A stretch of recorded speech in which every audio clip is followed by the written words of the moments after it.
Make the hard choice. War finds way. It's really goodbye. Come on, you're the god of mischief. Always have been, always will be.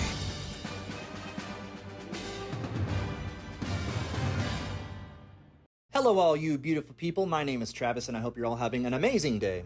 What do you get when you cross the Jean-Claude Van Damme 90s action classic Time Cop with the Norse god of mischief and multiverse theory? You get the first Marvel Disney Plus series to earn a second season starring Tom Hiddleston, Owen Wilson, Gugu Mbatha-Raw, Tara Strong, Sophia DiMartino, Jonathan Majors, Wunmi Mosaku, and Ki-Hui Kwan in Loki Season 2.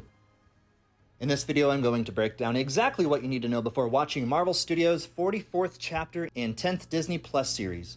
Whether this is the very first MCU property you've been introduced to, or you're just a casual viewer of the series and need a quick brushing up, I'm here to fill you in on everything that's come before. Let's begin. So I can't truly dissect the preludes of Loki Season 2 without first explaining one important matter, that being the Marvel Cinematic Universe, or MCU, a collection of so far 43 independent yet cleverly woven and interlinked properties that begin with Iron Man in 2008 and has journeyed through until Secret Invasion in 2023. Alright, so if you've missed out on any of the MCU titles to come out in the last few years, you should know that there is in fact an overarching theme to the foreseeable future of Marvel films. Just like the first 23 titles are assembled proudly under the umbrella of the Infinity Saga, these next few phases have been deemed the Multiverse Saga. Although it was entry number 3 in the Multiverse Saga, the first season of Loki is what really sets the stage for the multiverse shenanigans to come, making it, in my opinion, the most important and necessary title to watch so far. It's essentially a super crazy study guide that lays out the groundwork for all the titles to come. It's 6 episodes of, hey, you know the multiverse theory? Okay, well that's a thing, now here's the MCU version of that, and it went a little something like...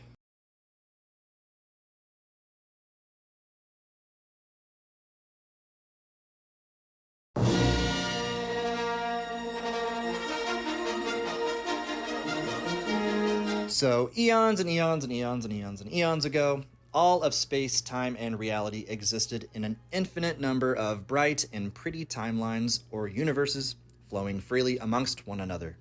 Each timeline housed its own version of characters, events, actors, storylines, histories, etc.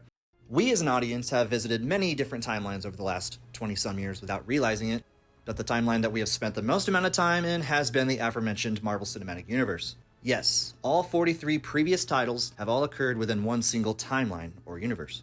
As I said long ago, there were infinite versions of these. So enter this guy. He has a lot of names, but for now he's just the ominously titled He Who Remains. This fellow was a 31st century scientist in one of these universes who actually discovered a way to traverse the multiverse, encountering his alternate timeline selves, or variants as the MCU is pushing for. All of his variants got to be super besties with one another, trading all the coolest knowledge and technology, until the day they all decided they were each the most powerful dude to ever exist. So began the war, a multiversal Mexican shootout, if you will, of unfathomable proportions. When the dust settled, the only variant left standing was, you guessed it, He Who Remains, who at that point, to avoid something like that from ever happening again, devised an ingenious plan to create total and infinite peace by erasing any timeline where one of his variants could ever exist again. He essentially found a way to turn the universe's largest ball of faulty tangled Christmas lights into an enormously long and beautiful strand of flawless luminescence. This infinitely massive cosmic space loop of war-free timelines is what he proudly deemed the sacred timeline. The way He Who Remains accomplished this impossible task was by creating and implementing a committee of folks called the Time Variance Authority, or TVA for short. Wow. A bureaucratic institution of judges, analysts, and worker bees that exists outside the flow of time and space, whose sole purpose is to maintain this sacred timeline, ensuring that each timeline stays intact and nothing that shouldn't happen doesn't happen. The biggest problem the TVA has to deal with on the daily is when one of these predestined events goes wonky and a new timeline emerges. It is the TVA's job to correct this temporal error and prune that timeline from ever existing, clipping all the branches.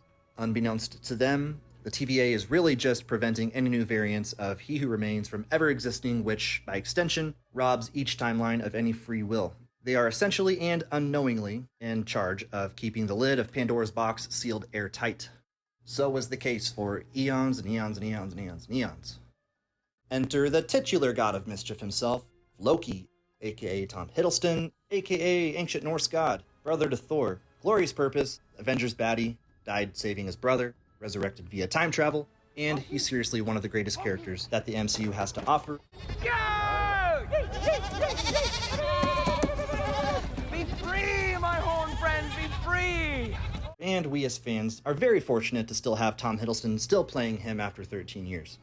Anyhow, Loki died tragically at the literal hand of Thanos at the beginning of Avengers Infinity War, which was his destiny in the TVA's eyes, but was resurrected in that film's follow-up sequel, Avengers Endgame, where he became an accidental byproduct of time travel tampering that landed him on a new path within a new timeline. Enter Loki, Season 1. After the TVA time cops snatch him out of this new branched timeline, Loki is brought before the almighty Time Variance Authority. It is in their custody he meets some very Law and Order-ish type characters, such as the quirky and adorable TVA analyst, Agent Mobius. In the early 1990s, for a brief, shining moment, there was a beautiful union of form and function, which we call the jet ski. The strong and stoic hunter B-15. I don't want anybody out there to forget what you are. Oh, your only hope of capturing a murderer? No, a cosmic mistake. The sentient and questionable TVA mascot Miss Minutes. What took you so long? Sorry, some things had to get worked out, but I'm downloading the files you need now. And the no-nonsense Judge Renslayer. I'm sorry, but they're quite busy Oh, they are? What are they doing? dictating the proper flow of time. Right, and then what do you do?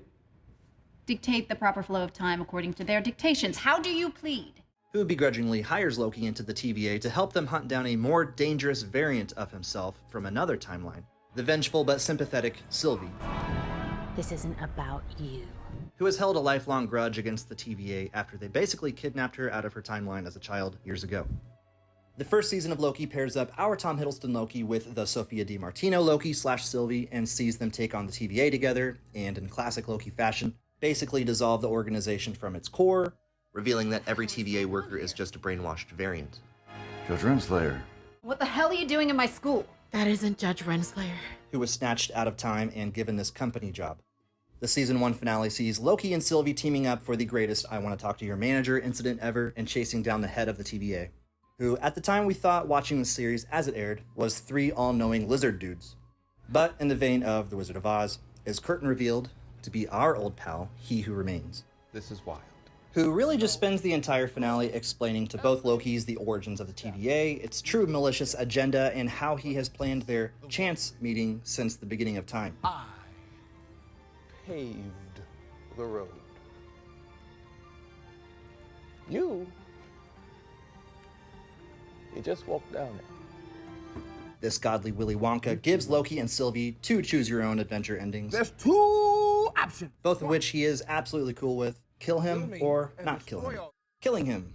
They get their sweet but fleeting moment of revenge, but open Pandora's box and unleash his variants upon a broken multiverse, which means lots of bad things. This is the outcome that Sylvie wants. You should try it sometime. Not killing him. The ultimate glorious purpose. They take over as the heads of the TVA and rule the multiverse together. But they gotta keep every timeline bound to an anti-free will stipulation. This is the outcome that Loki wants. Glorious. With that, we get a Loki versus Loki fight sequence that ends with Tom Hiddleston getting tricked and kicked through a time door, giving Sylvie a shot at finally seeing her revenge through by killing He Who Remains. This is the move that sets the stage for the rest of the Multiverse Saga, and potentially even beyond. See you soon. Our heartbroken Loki lands safely back into the TVA, where Owen Wilson and Hunter B-15 actually don't recognize or remember him. And they're all set on war. We need to prepare. Take it easy. You're an analyst, right? What division are What? you from? What are you talking about? Who are you? What's your name? Just when Loki starts warning them of the coming storm, he suddenly realizes that the storm has already arrived. This TVA he landed in is actually in its earlier days, during which He Who Remains openly ruled it before the facade of the 3 timekeeping space lizards. The death of He Who Remains not only gives way to a chaotic and shattered multiverse, but we'll see his variants crop up and become the franchise's biggest bads yet. We actually get a sneak peek at this impending craziness in the mid-credits scene of Ant-Man and the Wasp: Quantumania, where we get to witness all of these variants in action. You thought Thanos was nearly impossible to beat? Just imagine a bazillion Thanoses. For the condensed yet definitive Loki Season 2 experience, I would recommend checking out the 6-episode Season 1 series Loki, and if you have a minute, Ant-Man and the Wasp: Quantumania.